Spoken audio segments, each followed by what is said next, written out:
The Big Lerf Podcast, talking LRF and more. Hello and welcome to the Big Lerf Podcast. My name is Ben Bassett. I'm here with Rich Salter. Good morning. Good morning, and it is the morning. Good morning after the day before. It is indeed.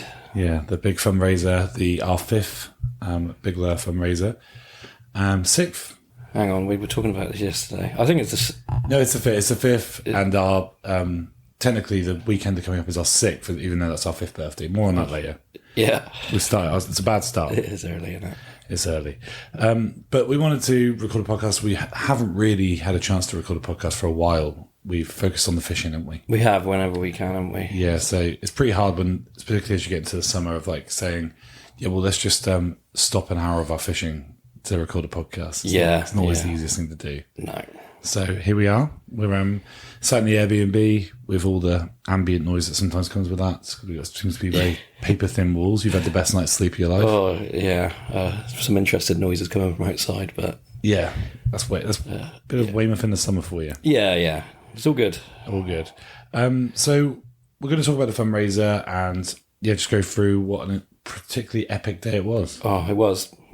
Best yet, wasn't it? Yeah, definitely the best yet. Yeah. And so I'm just going to, firstly, we'll just quickly talk about the sponsors because let's just get that part done because it's so important to do. So HTO, who provided the top prize of a HTO Tempest Rock Rover with a Tempest reel. It's like 255 quid recommended retail price.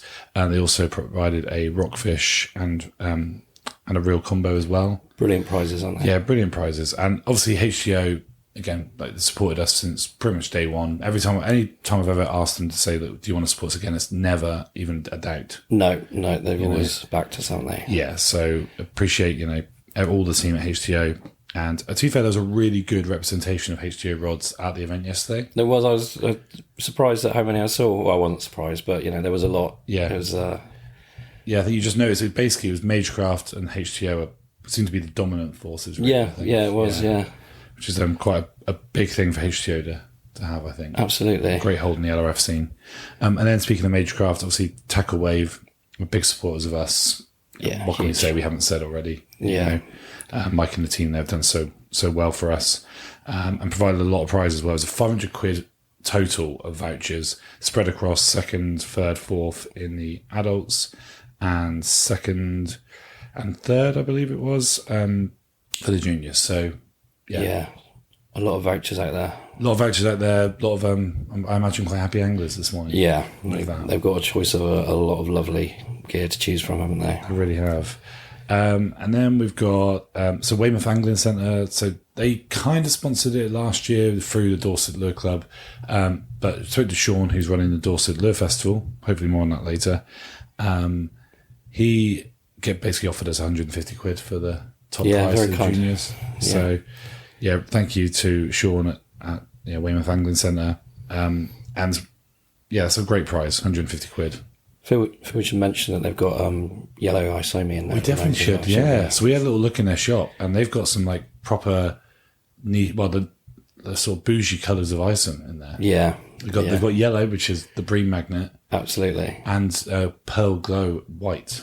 Yeah, the yellow as well, as a winter colour, seems to be really effective. They are, definitely worth finding them if you can. It's not cheap. That we were speaking to them, and they said they've got to import it from another importer, so it is expensive because they basically make no money on it. But it's definitely worth looking into. Yeah, it's worth snapping up because it doesn't turn up very often, does it? Absolutely not. No, it's a really good one. So good shout out to them. Fishing Tungsten. So that was basically, it's the new brainchild from the founder of Street Fish in London, Momo, and the new products look great. They do look great. I'm excited to sort of get my hands on some of that, actually. Yeah, and they've got, so they sponsored the Unscented Lure Challenge, and with 100 quid bundle, basically, of like a voucher. That's a great bundle, that is. Yeah, so amazing. And then you got Snowbee. That's the first time sponsored for us. That was a travel rod, basically, the one I reviewed for Sea Angler. Again, Snowbee, every time they sort of sneak under the radar a little bit, but they've got some really good sea angling stuff. They have, yeah. Very highly renowned for fly fishing, of course. You're quite impressed with that rod as well, weren't you? I was, yeah. It's a beast. It'd be amazing for taking it abroad. Yeah. And Tanago Max, obviously, so Max is stepping back from the shop after this, but he still always tries to support us as best he can. Yeah, he's been great, hasn't he? Yeah. And also just a great member of the Big Lerf community as well. Yeah, absolutely. Yeah. Yeah, so thank you, Max.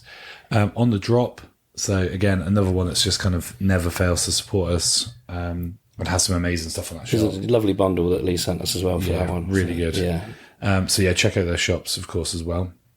And then Drennan was an interesting one because that was so Mike from Drennan approached us and said that I want to do something. Could we put together some bundles that can go in with the junior packs? Yeah.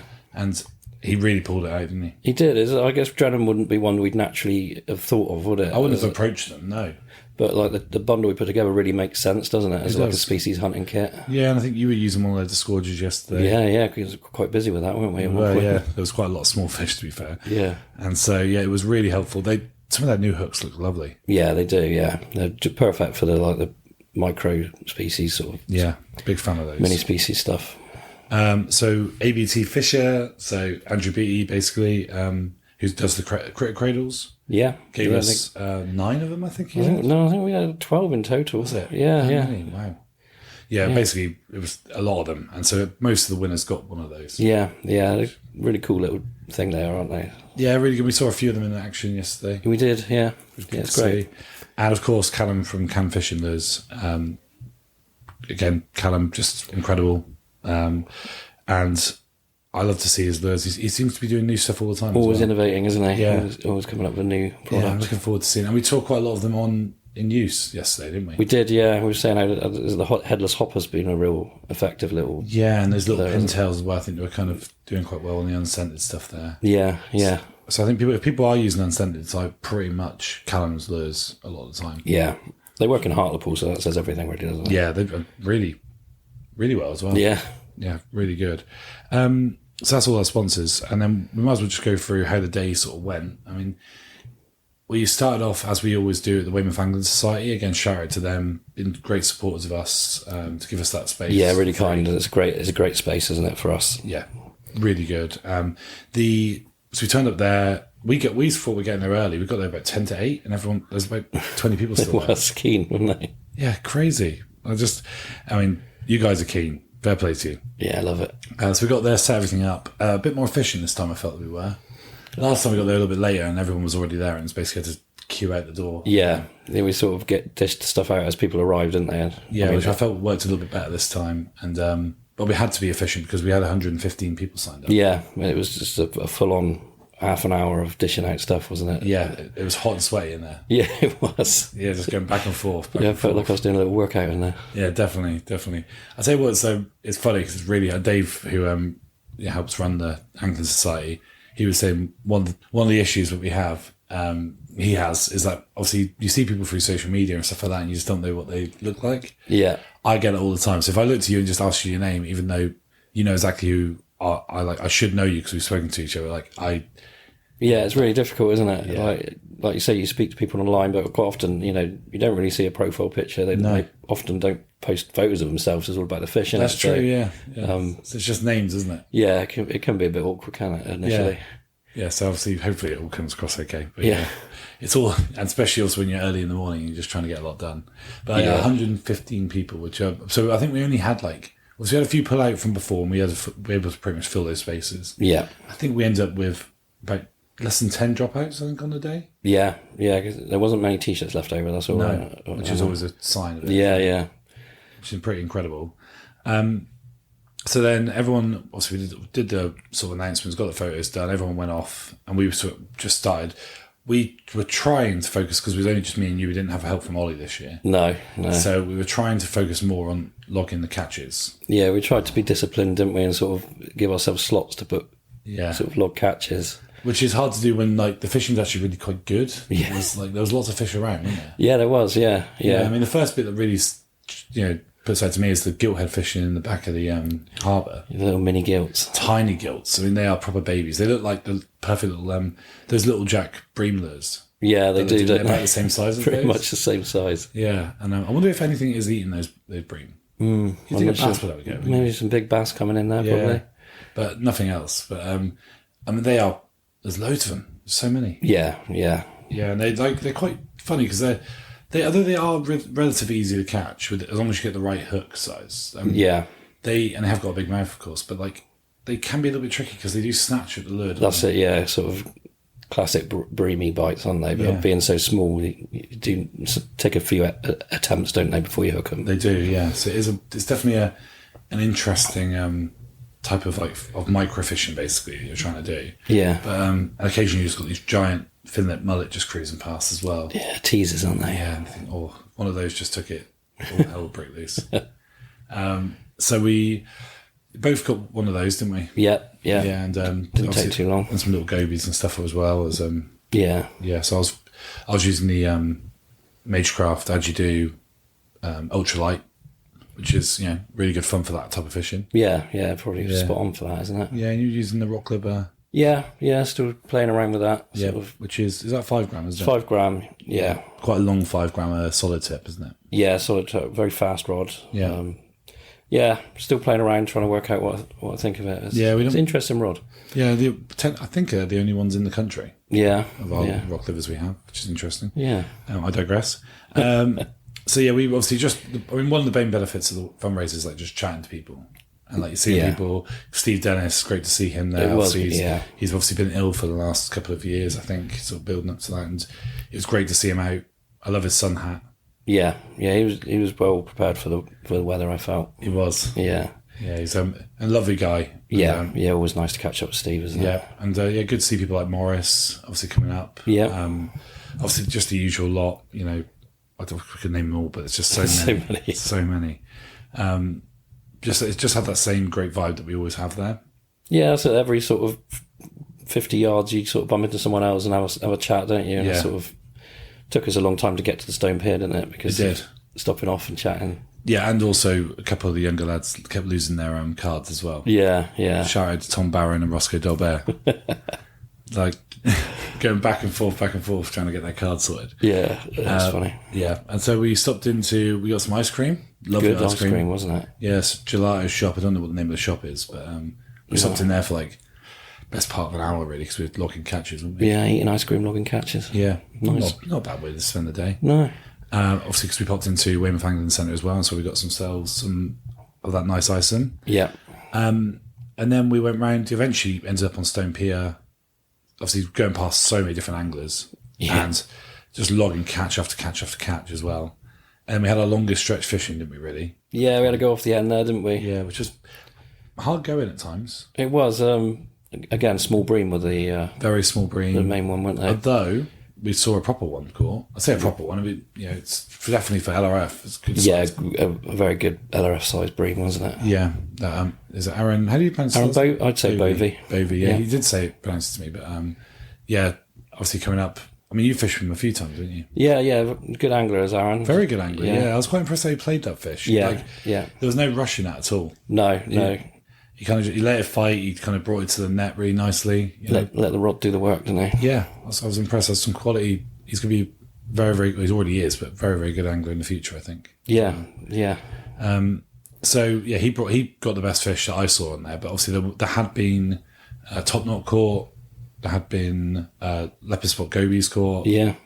Obviously red bream as well. Nice scorp apparently came off the end there.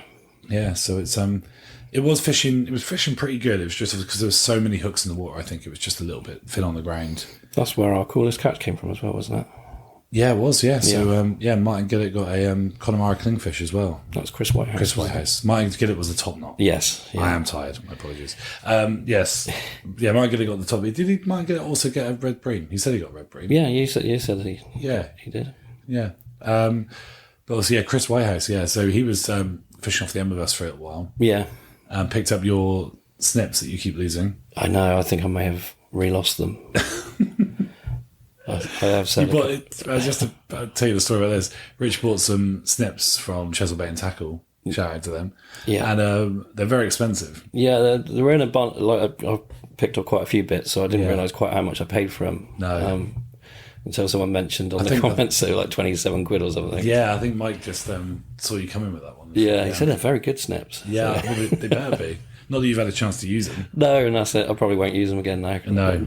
Unless they're in the bottom of my bag. I think I may have left them somewhere else. Useless. But yeah, you left it on. I think Chris picked them up for you, didn't he? He did, kindly. Yeah, it's fair play. Thank you, Chris. Even though Rich Clee didn't want them, you could have just held on to them. So that was good. Yeah, so it was a really good vibe on the end there. Lots of chatting, lots of just... and people coming along as well and asking about LRF and... Yeah, there's lots of interest, wasn't there? Yeah, so that was really nice. The catches just... obviously, we had to stop and log some more catches. Got some fish and chips. And it was just relentless. And so the day kind of just flies by, doesn't it? Like, it does, yeah. Yeah, before you know it, it's... you blink and it's like, oh, we're coming up to the end now. It's yeah. So we... and the weather was like really quite nice. At times, had to keep out of the sun a bit. It was really quite warm. Yeah, it was pleasant, wasn't it? Yeah. Wind had dropped off. Which I think really helped the fishing. Yeah, definitely, 100%. There's a lot of people out there still catching fish. And we went back to the Airbnb, logged as many catches as we possibly could. And we started getting both of us were a little bit like edgy, like, are we actually going to get all these done in time? You know, because there's so many. Yeah. And I think it's worth saying the stat, really, of how many catches we logged. Yeah. Bear with me, I did write it down. So we logged 560 catches. And I know there was a few more that didn't quite make it past the 6 p.m. deadline. Yes, and just tell me the fact you told me before we started this podcast. In comparison to the Winter League? Yeah. So throughout the Winter League, which was that the last one we did? Yeah, like 24, so that 25. was 3 months. 3 month Winter League, we logged 1,313 catches. So actually more than a third of the whole of the Winter League we did in one day. Yeah. Mental. That is insane. No wonder we felt the pressure. Yeah. That's an insane amount of fish. So like we were saying, that's by far the most we've ever logged in one day. Yeah. Like they just kept on coming, didn't they? And you sort of pick your way through the posts on Facebook. And when you think you got to the end, there's another 20 at the top. Yeah. You know, and like we said before, Facebook just doesn't help us. We're going to try and experiment with different ways of doing it. But yeah, if anyone's got any ideas. WhatsApp was pretty good, I think. The WhatsApp, the people who use WhatsApp, at least it comes in like a linear fashion, so it's easier. I think maybe if we push the WhatsApp group ahead of time a little bit more. Because it was a bit last minute, that one, wasn't it? But yeah. It could work well. We've never used it before, to be fair. No. So, and emails works okay as well, but I think people want to use Facebook as well because it's just, everyone gets to see it, don't they? So, yeah, that's where most people sort of come into the fundraiser from, isn't it? Exactly. So, yeah, that was a lot of catches. So well done, everyone. Brilliant. You made our job hard, which is good. So let's talk about who won. Because we came back and we got all the prizes and everything sorted. Yeah. Mike and Paul came down from Chesilbait and Tackle, put up some signage and helped us with putting the checks and everything together. Yeah, they were great. And so we had most species on unscented lures. So this one's an interesting one because... Nathan Patrick was giving it a good go, but he had to leave early, didn't he? He did, unfortunately. Yeah. So shout out to him. Both years he's really tried to push the unscented. Yeah. But he had to leave early, which automatically means you're not qualifying for any prizes. So, yeah. So fair play to him. He understood that and obviously had to go. Yeah. But it did mean that we had someone obviously who's made a real effort to get to us and has been a great supporter of us. Damien Losh. Yeah. And that's from the Isle of Man. He came over with his daughter. Yeah, fair play. It's great to meet him finally. And he got 4 species on unscented and fair play to him. I think his daughter did really well as well, didn't she? Yeah, she did. Yeah, Bella, I think she's called. Yeah. She had a good few species herself, didn't she? Yeah, so well done to them. So that was the one. So Damien won a tungsten bundle from Fishing Tungsten. Yeah. And then so smallest fish was a bit of a funny one because this was never going to be beaten, was it? No. Aaron Chambers got a 2 centimetre rock goby. Quite early on, wasn't it? Yeah, it was tiny. You could almost not tell what type of goby it was. Yeah, we had to squint at that bit, didn't we? That's ridiculously small. So well done, Aaron. That is pretty much what the Big Lurf's all about. Yeah, love that. Longest fish, and this was interesting because a few times it looked like it might be won by a top knot at 21 centimetres. Yeah. Then Aaron's bream at 26 centimetres. Yeah. And then Hugo Kadesh got a 36 centimetre Ballamras, which is, I don't think has a Ballamras ever won it before? I don't think it has. No, I think Aldrius could have won it last year, did, yes. but I don't know. He didn't have his luring shot? Yeah, I think it was a technicality, wasn't it? It was, yeah. But so Hugo got that one, and he won the Snowbee Deep Blue 10 to 30 gram 4-piece travel rod and the tackle lure bundle from Cannes Fishing Lures. Nice, good win that. Like we've already said, the coolest catch, rarest species. Again, we were kind of torn on this one because it's really, there was nothing like, obviously, Donny got a black-faced blenny. Yeah. Which any other year, well, last year did win it. It did, yeah. But because Donny, I think, has been catching so many of them, I think it's kind of lowered its little, like... Yeah. He's kind of a victim of his own success. And I think also his where he finished overall probably influenced that a little bit as well. Yeah, we try not to as much as possible. I think the only person who won 2 prizes was Aaron Chambers, but yeah, we always say where possible we'll try and spread out the prizes if we can. Yeah. And so, but it's still a cool one. Obviously, Connemara Clingfish caught by Chris Whitehouse. So yeah, that is a cool catch. Yeah, and obviously a really nice guy, and I'm glad he won something because he put a lot of effort in. Yeah. He had a couple of near misses with some other fish as well. Yeah, exactly. I think he had one where he didn't have the luring shot. Yeah. Yeah, so he would have placed a little bit higher as well. Yeah. And then we're on to the juniors. And this was obviously quite interesting. So we had local lads, Tyler Park, with 8 species, coming in 5th. Yeah. And that's he winning a tackle/lure bundle with canned fishing lures. Tyler's brilliant. Yeah. Did really well in the Winter League. Him and his dad are just bang into it, aren't they? They are, yeah. Yeah. And they know Weymouth so well. Yeah. And then Poppy Davidson. So Poppy's never took part in our comps before. No, new face. Yeah. So she's Mike Davidson's daughter, who was the guy who supplied everything from Drennan. So, yeah. Yeah. She had a good guide with her. She did, yeah. Yeah. And some good tackle to use. Yeah. She did very well. But she's incredible. And she went to the Stone Pier, got a black bream. And when that was a tiebreaker, because she also got 8 species. Yeah. So well done, Poppy. And then, despite losing his card twice, Roscoe managed to get 9 species. Yeah. To come 3rd, winning a £75 tackaway voucher. And then first and second was a tie again. Yeah. It was 11 species, was it each? I believe that sounds right. Yeah, it was, yeah. Yeah. So between Will Birch and Callum Moyle, and so anybody who knows about the fundraiser will know that we do a golden fish off for people who... if anyone ties for the top prize. Yeah. It's basically I don't know of any other fishing competition that does this. No. So I'm pretty sure we're the only ones. So it's been really fun every time it's happened. Yeah. I enjoy that. Yeah, we've had battles previously between Will Birch and Tom Barron. Yeah. That was the first time it happened. And then we had Lucas versus Will Pender. We did, yes. And then, obviously, Will and Callum had a go. Yeah. And it was... where the spot we were, just outside the Angler Society, had been fished hard. Yeah. So it was the first stop, wasn't it, for everyone, really? So basically we knew that it was going to be a long wait for a fish. And fair play to them, I think they both had pit stops where they changed things, and it was a good 5 minutes, I think, before we had a fish. Very tense 5 minutes. Very tense. You were keeping an eye on Will, I was keeping an eye on Callum, because they were kind of spreading out a little bit. Full crowd around them, fair play. These are young lads, just surrounded by people. Yeah, high pressure situation. High pressure, and both of them did so well. They did. Yeah, there's no fumbling or anything. I think I'd be really nervous in that situation. Yeah, I would, for sure. And every little bite, everyone's going, ooh. Yeah, because Callum had bites quite early on. He did, yeah. And, I don't know if it's a little goby rattle or something like that. But that was really funny. And eventually, Will's rod just pulled round, and it was a decent Tom Pop Lenny he won with. Yeah. Yeah, that was nice. Nice fish. So Will won Weymouth Angling Centre £150 voucher, and Callum got a HTA rockfish and reel combo and a £50 tackaway voucher. So they both did well there. Yeah, exactly. But well done to both of them. They both credit to themselves and their families. They're really good. Totally. And then we had, I would say our most competitive adult section ever. Yes, yeah. Because we had some big names in there. We did. All of the big names, pretty much. The big hitters of the LRF scene were there. Yeah, they were. Yeah, it was a hotly fought contest. And obviously I know he says he wasn't taking that seriously, but it's still amazing to see that there's not a Will Pender in this top 5, which just blows my mind. But he did well, but obviously I think it was just so competitive on the day. Yeah, he went far off. No.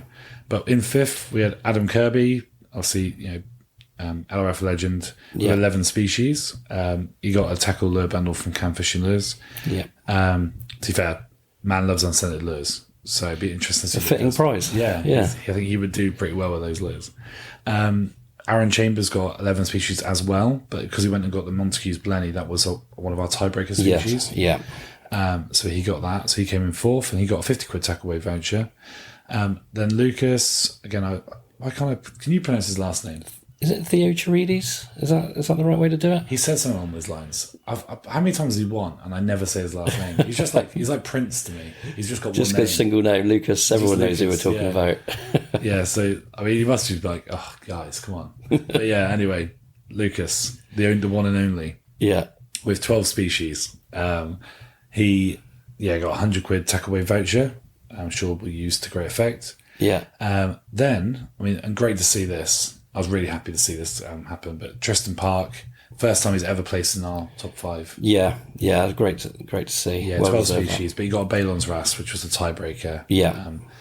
And yeah, local lad, competed in most of our competitions. Yeah. It was great to see him get up in the top prizes there. Yeah, amazing. And then obviously the guy who's been doing like the most ridiculous amount of research in this area for months now. Yeah. And Donny Midas. So obviously that's the guy who provides our t-shirts, who just is a very active member of our group. And it is a deserved win because he, like you say, he put the work in. I put a lot of effort in. Like he's really like super dedicated. You know, like, once Donny gets his like teeth into something, you know. Yeah, it's hard to stop him. Yeah, and he's very creative with not just his fishing, because he's doing like his like checking out scuba and stuff like that. He's also with his what he does with his art, his printing. Yeah. So a well-deserved winner. First time he's won our fundraiser, I believe. Yes. Yeah, because he said, I just want to win one saltwater event. Yeah, that's so he's done it. So fair play to him. Yeah, top fishing. Well done, Donny. Yes, we raised obviously his fundraiser. We raised a lot of money. So Second Chance Children's Charity, who we spoke about before, who do incredible work with young adults, teenagers, to get people not just fishing, they do a bit of fishing, but also just trying to get kids off their phones a little bit, get them interacting with people, trying to get people who are struggling in life, basically just to give them a bit more of a chance. Yeah, it's a great cause, isn't it? Yeah, I was so impressed when I spoke to them. And we raised over £2,000 to them, £220. Brilliant. Because we had a few more donations on the day, didn't we? Which is lovely. Amazing. And thank you to everybody who donated, anybody who took part. You've just done an incredible job and raised so much money for that charity. Yeah, fantastic. Thanks once again to Dave at Weymouth Angling Society. He's been a great help. I think we had a bit of a thing where we had to move outside for the later part of it, but actually it worked out nicely. It did, yeah. The weather was kind, and everyone got to mill around outside, didn't they? Yeah, still got their drinks in. Yeah, still got the drinks. So it was. But what's your sort of final thoughts on the day, really? I just a fantastic day. Obviously, we were kept very busy, but I think what it sort of shines through is just the community we've got. It's just such a positive one. Like, everyone has time for each other. There's none of that sort of clickiness is there. No. And just like we were saying, even people that perhaps didn't feature in the top places, but like said, what a great time they had, or they'd had a couple of lifers, or it was just a great vibe all round. A positive day. Yeah, like I think a lot of the guys who take part in some of like the sort of more specimen fish comps just say like what a difference it is in the atmosphere. Yeah. Because we've said that so many times. Like it doesn't have that same that vibe. It's so much more friendlier, and like we said before, like it is. LRF is basically like you can take it seriously, but it's not a serious pastime. It's more fun. Yeah. But they're just trying to get the most out of whatever's in front of us, basically. And I think that's and also you're able to fish side by side with your friends. People. Yeah, literally, it was shoulder to shoulder on the pier at times, wasn't it? And everyone's getting on. Yeah, it's just like a bit of friendly banter. Yeah, it's kind of you're just yapping about different things, and everyone's got just like I think sincerity and humbleness. Yeah, yes, like it's just kind of everyone's kind of, because you are fishing for smaller fish, you're not really like bragging or anything, you can see it, like the joy people take in other people's catches, like how excited they get. Like that's quite an unusual thing, I think. Definitely. And the juniors, of course, having them involved as well, and there's so many of them. Yeah, and that we're getting some new faces come through, and obviously some of our top juniors now, moving on to the seniors, weren't they? So interesting times ahead. It is. Yeah, well, like we were saying, this is our 5th, and so we've seen like these kids grow up. Yeah, we have, haven't we? Yeah, and it's like it's a real privilege, really, and the fact that we've still got a lot of them from the beginning, all the way to the to now is something I think we don't take for granted. Yeah, and seeing some of them going on to other sort of aspects of lure fishing and doing really well. It sort of kind of makes you feel a bit proud, doesn't it? It does, yeah. There's definitely a lot of skill there. Yeah. A lot of skill. But I do think if you're honing your skills in like finesse fishing, that transfers so well. It's a really good foundation, isn't it? Yeah. If you can cast small lures with precision, accuracy, and catch lots of fish, you're going to do well in almost every type of bit of fishing. Yeah, absolutely. Yeah, because it will translate at some point. Definitely. Yeah. So, I think we'll talk about next is the basically what we've been up to recently, and also basically what we did after this fundraiser. Because today we're going to go and try and do a bit of fishing. It's brightening up at the moment. It is brightening up. Yeah, there's a little bit of blue sky out there actually, but the wind's looking pretty tricky today. Yeah, it might rule out a couple of spots for us. But we thought we might try the legendary Chesil Beach, but it looks like a write-off today, unfortunately. It has to remain a dream for us. It will do. But we're back. We're back here later on in the year for the Dorset Lure Festival. Yeah, and the Weekender, of course. And the Weekender. So the Dorset Lure Festival and the Weekender fall on the same weekend. And we thought instead of trying to fight against each other, we'll just combine. Yeah. Basically. We'll have the Dorset Lure Festival, and if you are fishing in that festival, you can also take part in the Weekender. Yeah, I think it's important to say that it won't be a complicated Not at all. system. It's just a matter of putting an extra card in your shot. Or I think the plan is, and I was trying to chat with Sean about this, I think we're going to have basically our logo on their card. So we'll accept, obviously, the Weekender cards that we put out, but also we'll accept the Dorset Lure Festival cards. Yeah. So you only need to take one photo. Yeah. And that you can upload it to both. I don't know how he's going to be doing it in regards to sending the photos over, or if he's going to have a WhatsApp or what he's doing yet, but yeah, that's all going to be announced quite soon. He's raising lots of money for charity, and I think Dorset Lure Festival is going to be boat, LRF and bass, isn't it? Yeah. So fair play to him for trying to arrange that, because LRF is enough for us. Yeah. Yeah, it's just crazy. So the Weekender, we're going to release lots more information on that. That's our international competition. So basically, and there will be an Irish section again. Yeah. An international, and obviously England, Wales and Scotland. Yep. So we'll get working on that very soon, and it's our 5th birthday. It is. Yeah, so officially... Special milestone. Yeah, the Big Lerf was born on that weekend in September, obviously 5 years previously, basically. Yeah. So, wow. And here we are. 5 years. So we'll have to get ourselves a cake. Yeah, we should, shouldn't we? We should, yeah. The 5th birthday. But it's very it's a big milestone, I think, and we're going to take part in the reason we're quite excited about Dorset Lure Festival is we can take part in it. Yeah, we'll be fishing a new area for the first time. Yeah, because normally we spend our time in Cornwall, and obviously part of me still yearns for that. But we're going to do the Cornish Lure Festival as well. Yeah. So at least we'll get our Cornish fix. We will. We're just mixing it up a bit this year. Yeah, exactly. But the Dorset Lure Festival, I mean, there's so much ground here. We've proven that this weekend, really. Yeah, there's a lot to go at, isn't there? Yeah, even, during the day and stuff, there's just so much to go. So, and obviously September's even better fishing month than July. Yeah, quite excited to see how that pans out, really. Yeah, it could be really interesting. But first time I fished competitively since the last Cornish Lure Festival I did, which was back in 2019, I think. 2019? Yeah. Really? Or would it be 2021? I think you might have done 21. I didn't, because 2020 we did the Big Lerf, that's why. That's 2019 was the one that we fished. Yeah, we fished together in that one. Yeah. And 2021 was the one just after I got married. Yeah. Yes, I did do that one. But it's the first time I've fished competitively since then. Yeah. Yeah, because you sort of partially appeared at one or two after that, didn't you? But yeah, I've tried to attend them in some way. Yeah. I've not been able to fish them properly, So it's, it's quite exciting to have you back. Yeah. As an ally. I know, I'm really looking forward to it. Obviously, especially competing against each other always seems to bring out the best and worst in us as well. It does. So that'll be really fun. I'm looking forward to that. Yeah.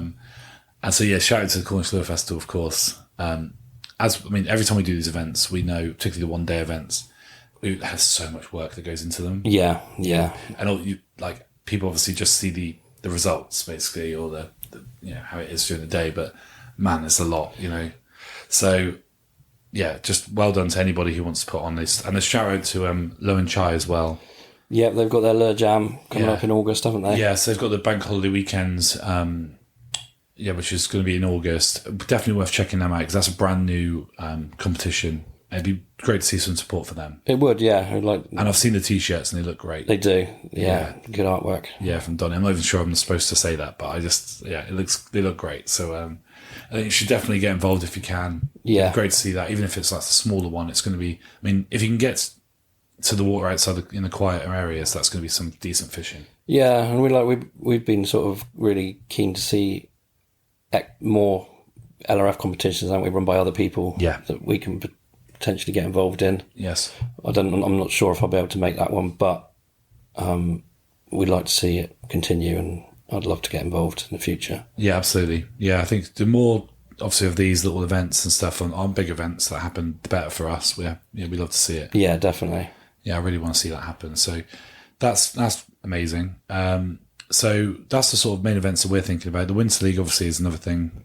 Not ready to think about that yet. Too soon. Yeah, but we have got some plans to sort of try and mix that up a little bit, make it a little bit more competitive for the people who are not, who haven't really placed highly in the past. Yeah.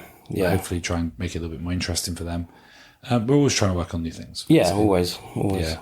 And I think another thing is we should say, thank you to everyone who supported the shop recently. Yeah, big thank you. Yeah, because it's been, like, we've seen some really good, like, particularly things like our combos and stuff we put together and things that we've sort of really thought about and tried to bring to the shop. People have been really good supporters. Yeah, it's nice to have people have faith in what we put together, isn't it? Definitely. Sort of take the chance on that. Yeah, and there is some really exciting stuff coming as well on that. We've got some new products which will be coming onto there reasonably soon. And there's all the little jack stuff which I'm very passionate about, you know, trying to get those into the mouths of fish and in the hands of anglers ideally, you know. So absolutely. We'll definitely try and show them off a little bit better. Some new metals coming in, by the way, which look just amazing. Definitely very, very excited about them. You got any other fishing plans really? You got anything you really want from between now and the? I think this from now really things should start picking up. So I'll start doing a bit more around Brixham. I do love that. Look down there for sort of species and stuff. So, yes. But yeah, just trying to squeeze in the fishing more I can. Yeah. How about you? Well, I want to be better, I think, because I've had some terrible sessions recently. I did have some coaches bream in Plymouth, which was nice. I still haven't posted them up, actually. But I was just having such a bummer of a week that I just kind of didn't even think about it. But, because I fished with you in Dawlish, and it was the hardest I've ever known Dawlish to be. Yeah, the amount of weed was awful. It was. So we fished and fished and fished, and eventually, I lost a couple of fish early on and thought, okay, this is going to be good. Yeah, it looked promising then. It did, but then it just didn't happen. And then basically you got 4 girded out literally right next to me, and I was just like, oh man, I'm fishing like rubbish. Yeah, fishing's brutal like that sometimes, isn't it? It is, it's just the way it goes. I mean, obviously it's happened the other way around. Yeah. I just, I think I had a lot of hope set on that particular session and really was quite excited about it, and it just didn't work out. Yeah, everything looked perfect apart from the weed in the water, but it didn't. It seemed to make sense. It's a beautiful place to be. Yeah, lovely place. When you stand on the beach and it's just calm water, it's just the lovely bit of sun on your back. Yeah, it's a nice spot. It's nice, but obviously the fish just weren't playing ball for my lures. No, for whatever reason. But like you say, the 4 fish I had were in like 20-minute spell. It was very fleeting. Probably even less, I reckon. It was really like... between photos from the first to the last of 19 minutes. Is it really? So, wow. Yeah. Yeah, for me it felt like you caught them in consecutive casts. Yeah. Because it just was like, oh, you... But yeah, that's fishing for you. It is, yeah. So I definitely need to catch me a gander this year because I haven't had one. I've had a grey, obviously, but I'd like to catch a tub. I'd quite like a grey. Yeah, funny that, isn't it? Yeah. Yeah. Oh, we haven't talked about a boat trip. Oh, yeah, that was fun, wasn't it? Yeah, so we went out on, so part obviously, working quite closely with Tackle Wave and stuff is that we get to go out on Paul, who works in the shop at Chesil, his boat and out of Portland. Yeah. And that was with, and it's very kind of him to take us out and with Will Pender and Ben Gore, who came out with us. Yep. And basically the plan was they'd been out all day on the boat anyway. And so they already had loads of really good fishing. Bass They've had quite a few species, haven't they? Yeah, so they were doing pretty well. But then we went out and they were like, let's go and try for turbot, basically. We're trying turbot or gurnard. Yeah. So we steamed out and it was pretty rough out there, wasn't it? It was, yeah. Like, obviously, Paul reckons it wasn't rough, but it was like, and I'm pretty steady on my feet, but I felt, yeah, it's not very nice out there. Yeah, it was just sort of rolling, wasn't it? Yeah. Sort of, not comfortable. Not comfortable, no. It wasn't flat calm anyway. No. So we went out there, we steamed out there, and obviously go out to the sandbank, and it's really interesting fishing because obviously on the sounder you can just see these huge sandbanks coming up and dropping down. Really dramatic. And every time there's the sandbank, there's obviously this big rip of water. Coming out over the top of it. And the fish are just either side of those, basically, in peaks and troughs. Yeah. And it was interesting. Hard fishing, really hard. Yeah. And because you're kind of like trying to drift it with light tackle is obviously difficult and trying to keep in touch with it. Yeah. You were just slaying the launch though. Yeah, just sort of fishing metals sort of between 10 and 20 grams really, just sort of, slow fall. Yeah. That was obviously mostly what was around, wasn't it? Big shoals on, yeah. Of launch. But yeah. And they were good size, some of them. Decent size, yeah.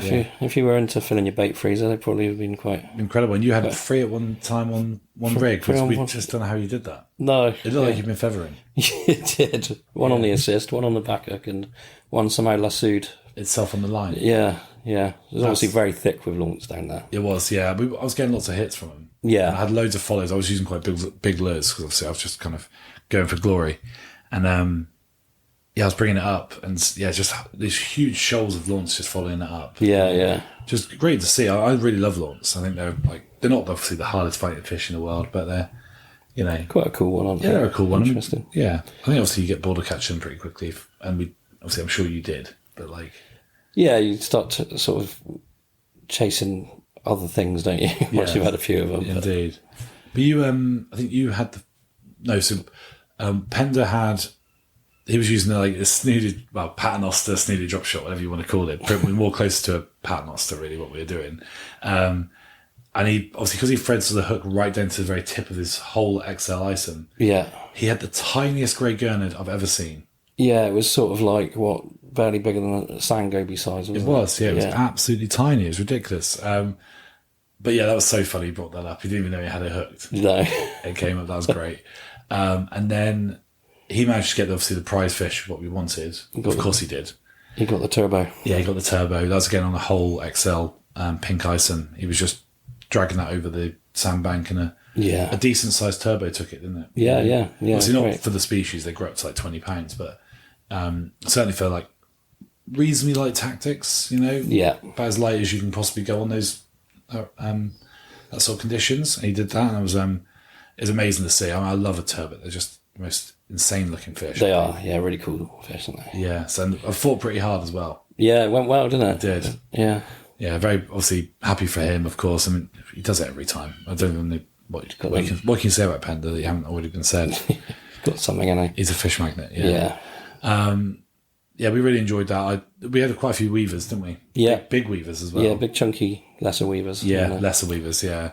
They were coming out on the former spoon, the little, I think is it called a former spoon? I think so, yeah. Which is like a little jack, sort of slow jig style thing that you were using, wasn't it? Yeah, that was my thinking behind it. It basically falls like a slow jig, doesn't it? And that was pretty impressive. I had one on a whole section of XL Gulp. And then, I think Ben had one. I think Pender had one as well, didn't he? Yeah, I think he might have. Yeah, a couple of. So, it was good to see those. Paul was impressed. He's never seen them come off the boat before. No. So that was pretty cool. Yeah, new species to the boat. Yeah. And then we steamed in, again, through some pretty rough seas. Well, rough for us, landlubbers. You were starting to feel a bit queasy at this point. Yeah, that's where I sort of... yes. Because you took seasickness tablets last time, didn't you? I did. Yeah, I didn't think it would be an issue to that, but yeah, I got found out. Yeah. Which did limit your fishing a bit. It did. It was frustrating because the fishing was good. Yeah. And there was some good wrassing as well to be had, which you love. Yeah, I had a couple and a pollock, but then I had to stop because my stomach... Yeah, I had a couple of really nice ones. I say really nice. I was sort of 2.5 pound, I think, was the Yeah. biggest. Yeah. But that was on the Ely shads, the 22 gram ones, which are just amazing. They are so good from the boat. The Ely shads in general were just Yeah. fantastic little lures, aren't they? Yeah, I had the one I had was in sand eel colour, and it was just catching, whatever I wanted to catch with it. It was catching mackerel, catching bass, catching wrasse of it. Yeah. And did I snag one up? I don't think I snagged any. I wrecked it because I had too many wrasse on it. Well, they just ripped it. Yeah, ripped it. Yeah. But because obviously they're coming back to 2, and then the birds started working, going crazy. So we went over, stormed towards them. You're obviously, bless you, not feeling very good. No. And we had a couple of bass. I managed to get one on the new Majorcraft Saltwater Eden, which is a yes. exciting crankbait, which we don't really use a lot of in this country. No. Crankbaits in Probably should do more of, really. Yeah, it certainly worked in that context with a foot, but they probably would have. You could have checked a bare hook out. I reckon, Yeah, they were smashing right up on the top, weren't they? Yeah, incredible to see. Did you get much of a look into that as you were feeling? I did when I was able to look at my fishing rod. Yeah. I had a couple of mackerel, bass. But I had to stop pretty abruptly because there was stuff going on. Yeah. Stirrings in the belly. Just trying to think of so you basically just dropped your lure off the side and you had a bass on, didn't you? I just flicked it out. Just underarm flick. And it just swung a couple of meters before it was smashed. I think there was 4 of us into fish at the same time, wasn't there? Yeah, it was. It's incredible. Yeah. It's when you're in the sort of thick of that, it's just an amazing sight, an amazing experience. It is, yeah. Very like nature documentary sort of style. Yeah, exciting stuff. Yeah, just bass smashing everywhere. Poor bait fish, just getting hammered. Yeah, must have been absolute carnage under the surface there. Must have been. Yeah. So obviously we did that, we enjoyed that for a bit, and then we thankfully went round to calmer waters. I was grateful for that, yeah. Yeah, as it was getting darker. Stopped us just sort of outside the sort of Portland breakwaters, basically, just drifted there. Yeah, which is quite lovely fishing, really. It was quite static. It wasn't particularly exciting fishing, but it was... It was much calmer, as you say, and I felt a lot more comfortable. Yes. My stomach settled. I didn't really have much in the way of fish. No. But I also didn't really... still wasn't quite ready to change it up or anything. No. So, but you guys on the other side of the boat had a lovely time, didn't you? We did, yeah. We put in a few bits and pieces. Had a red bream, which was nice. Yeah. Lots of tiny, tiny whiting, like the smallest ones. Some you wouldn't even know you had hooked. Yeah, nice to see the red bream are a little larger naturally this year, aren't they? Yeah, they're carrying on. They're definitely getting bigger and bigger, and you're getting those sort of like, they're starting to get the markings of the adults and things. And yeah, definitely we're looking. Hopefully, the next couple of years of seeing if they stick around, maybe just before they go offshore, some really decent sized ones. Yeah, it's quite an exciting thought, isn't it? Because I was thinking because when they were obviously like around in big numbers in the 80s, 70s and 80s, LRF wasn't a thing. No, there wasn't really anyone there to appreciate them. Was there? So you can imagine just how like amazing they could be if we just get like a pound size one. A pound would be lovely, wouldn't it? Would, yeah, they're powerful things. Yeah. All bream go well, don't they? They for do. that size. So yeah, and I definitely would love to see that. But then we also some little scad came in, which was nice. Yeah. And it was just a sort of fairly chilled end, and we were treated to a bottlenose dolphin. Yeah, that was a bit special, wasn't it? Have you ever seen one before? I was trying to think. I don't think I have. I've seen. I think it's porpoise jumping off of like Brixham, in that sort of area. I think we saw common dolphins that time. You're right. We did. Yeah. We did. But bottlenose, not seen. So I've been out on the boat when we went for tuna. There was lots and lots of common dolphins like everywhere. But they're completely different beasts to the bottlenoses, which feel very much like a proper dolphin. They do, yeah. Big bulky things, aren't they? Yeah, huge. And he was really showing off as well, that one. He was, yeah. He's flicking his tail up in the air and splashing around, wasn't he? Sticking his nose up and everything. Incredible. Yeah, it's lovely. Really special. And I think that was really good. And then I just forget if we've mentioned the what we did after the fundraiser. Oh, back onto the scad, yeah? Yeah. That was nice. I mean, we obviously at the end of the fundraiser really wanted to just get some fishing in, because we didn't obviously spend the whole day counting fish. Yeah. So we went up to Stone Pier again, and even though on one side it was so choppy with the wind, it was crazy. It was, yeah. Yeah, and then on the other, obviously on the inside, it was pretty much flat calm. Yeah, it was nice and sheltered, wasn't it? And I could see the bubbling, even with the rain and stuff coming down, the bubbling of the fish on the surface. And I was like, any second it's going to kick off. It's going to kick off, yeah. It was too primed, you know? Yeah. And the time of the day, it was perfect. And then it just happened, didn't it? Yeah, it did. Scad going everywhere, going nuts. Yeah, it's interesting. Like, obviously, the scad I've stumbled across this year so far have been like, as you say, going nuts, smashing everything. Yeah. I guess they're tuned into, bait fish. Yes. Whereas a lot of the time, scad, you're sort of flicking out little, 1 gram jig heads with little tiny soft plastics trying to get a slow fall, because they're quite fussy, aren't they? Can be, yeah. But a very different thing going on at the moment, it seems. Yeah, I think they've just obviously done really well numbers-wise, and there's lots of them. Yeah.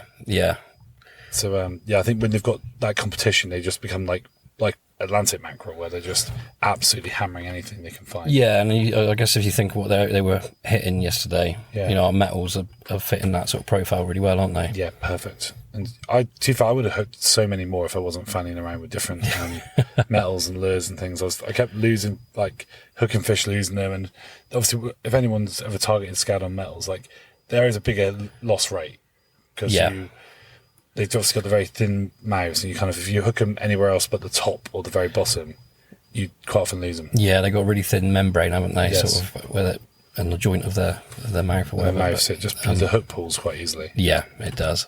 But it's I was glad to tick a few of those off, because I definitely really wanted that from the day. Yeah, they're great. They're proper little rockets, aren't they? Yeah. So that was nice. That was a nice Really way nice. to finish off the day. Absolutely. And I think that was pretty much sums up our weekend so far.